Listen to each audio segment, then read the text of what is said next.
Today we're taking a look at these MLB matches, which are happening on Friday, July 7, 2023, and giving you our team and total picks for today.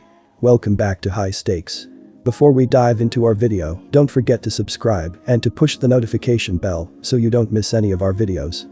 Also check out our Patreon if you want access to our premium picks. Our Patreon is a way for us to help you improve your chances of making more money. You will find the link to our Patreon in the description and comment section below. After taking Game 1, the Rangers dropped Game 2 with a 2-4 final. The loss gained the Rangers their third in 4 games and fifth loss in 7. Texas finished with 9 hits on the day, but didn't manage to get on the scoreboard until the 6th inning when Adolis Garcia hit a 2-run shot. Garcia and Corey Seager were the only Rangers to log multiple hits at the plate. John Gray got the start and he gave up 3 runs on 9 hits while striking out 2 or 6 innings. LHP Andrew Heaney is set to take the mound for his 7th road start of the season. Heaney has tossed his best on the road as he's posting a 2.55 ERA. Over his 35.1 road innings he's retired 34 batters and given up 10 runs, along with 5 homers. During nighttime affairs, his ERA has drifted up to 4.73. Although Heaney has struck out 54 batters in 51 innings, he's also given up 10 homers over that span. During the month of June, Heaney posted his worst monthly ERA, and opposing batters hit a collective .280 while signing off on 5 bombs. A season ago, when Heaney tossed against the Nats, he held them scoreless over 4 innings, striking out 4 and walking 3. After winning the series on the road against the NL East rivals, Philadelphia, the Nets have dropped the first 3 contests in their series against Cincinnati. Over the first 3 games, Washington has been outscored 28. Most recently they lost in a 9-2 total. The Nationals struck first after a wild pitch sent Lane Thomas home. The Nationals finished with 10 hits on the day, with Thomas and Corey Dickerson being the only Nats to log multiple hits. Josiah Gray got the nod for Game 3, and over 5 innings, he gave up 3 runs while striking out 6. The Rangers have been playing well recently, setting a season high in home runs in June. Heaney has also been pitching well on the road this season, and he had a good outing against the Nationals the last time he faced them. The Nationals have been hitting the ball well, but they have struggled to score runs. The Rangers, on the other hand, have been very good at scoring runs against Williams, who has had home run problems this season, especially during night games. Therefore, I believe the Rangers are the better bet to win this game. I would recommend taking the Rangers on the road with the money line.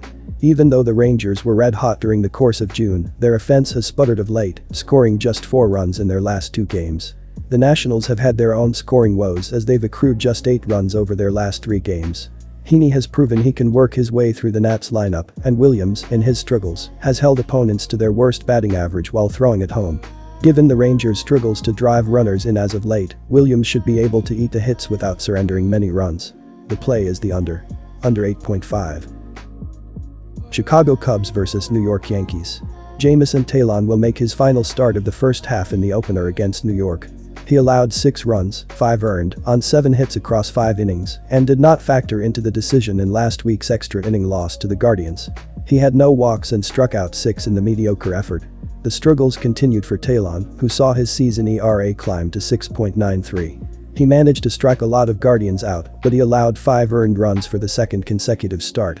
The righty has allowed at least 4 earned runs in 4 of his last 5 appearances. It has been a rough first season in Chicago for Taillon, who had a much better 3.91 ERA for the Yankees last year, his opponent on Friday.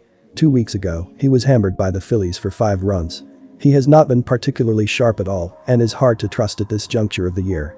Hopefully, he can figure some of his issues out at the All-Star break. He comes in with a 6.93 ERA and 1.52 WHIP over 63.2 innings. Carlos Rodon will make his season debut Friday against the Cubs. He is expected to be activated from the 60-day injured list, Brian Hawk of MLB.com reports. He threw 3.2 scoreless innings in a rehab outing with High A Hudson Valley last Saturday. This marked Rodon's 3rd rehab start, and he stretched out to 58 pitches, 38 of which went for strikes. Rodon was excellent in his first 2 rehab outings, totaling 7 innings, during which he has allowed just 1 run and 2 hits, while posting a 9.1 KBB. Manager Aaron Boone explained that having Rodon go Saturday will keep him on 6 days of rest for this game against Chicago. According to Yahoo.com, Boone added that Rodon would likely be in the low 60 range in terms of pitch count for that start and that the team intends to give him somewhat regular rest. Even with less than a full workload, Rodon has the ability to tally up strikeouts and contribute strong ratios, given his 2.67 ERA, 1.00 WHIP, and 12.2 K9 over 55 starts across the past 2 seasons. Sure, he has not pitched in a while, and his pitch count will be kept relatively low, but this is a huge jolt to Yankees team before the break, giving them a huge spark to their rotation. The Cubs have been playing better recently after a tough month of June. They won 2 of 3 games against the Brewers, and they are getting Carlos Rodon back in the starting rotation.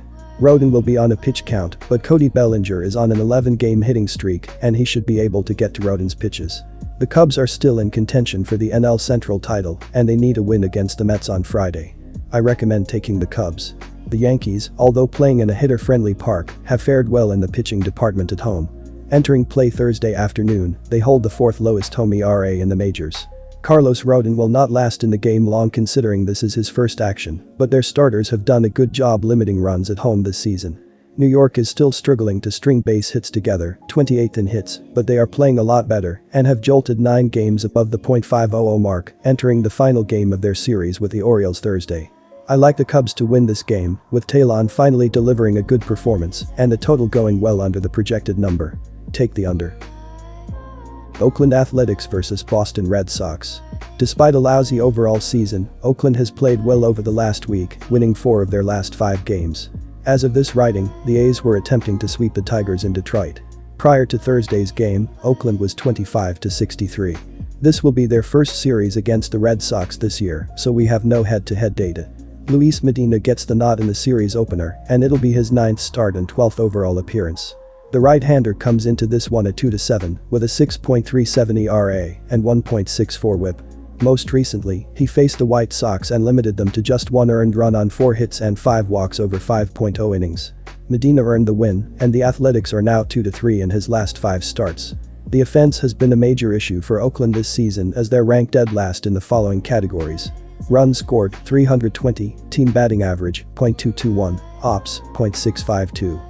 As for individual efforts, Esteury Ruiz leads the way in average, .257, while Ryan Noda has the edge in OBP, .383. Brent Rooker has supplied the power as he's mashed a team-leading 14 home runs while driving in 42 RBI. Well, as many people hypothesized, the MLB schedule change from playing your divisional opponents 19 times to 14 times has made a massive impact. We've seen divisions like the NL and AL Central be exposed, while the cream has risen to the top in the AL East. All 5 teams were above .500 heading into Thursday's action, including the 5th-place Red Sox at 44-43. Over their last 10, Boston is just 4-6. I'm not going to overthink this one. The Red Sox are a better team than the Athletics, and they should win this game comfortably. The Red Sox have a potent defense that can score runs against anyone, and the Athletics have a struggling bullpen that is prone to giving up runs. The Athletics starting pitcher, Luis Medina, has been especially bad on the road, and he is likely to get lit up by the Red Sox lineup. I expect the Red Sox to win this game by at least 2 runs, so I am taking them on the run line. So, considering what I said above, I feel like this could be one of those games where the Red Sox clear the over by themselves. Their offense has been impressive this year as they're 5th in team batting average, .261, and 8th in ops, .754. I expect them to light up the scoreboard Friday night. On the flip side, Boston's pitching has been their Achilles heel this year. The staff as a whole is 19th in ERA, 4.39, and they've given up the 8th most home runs this season, 112. So, while the Athletics are certainly the laughingstock of the league, they still have professional hitters who are capable of hammering opposing pitchers' mistakes. I think the over is a great bet here, and in fact, it may be one of my favorite plays on Friday's board as a whole. Take the over.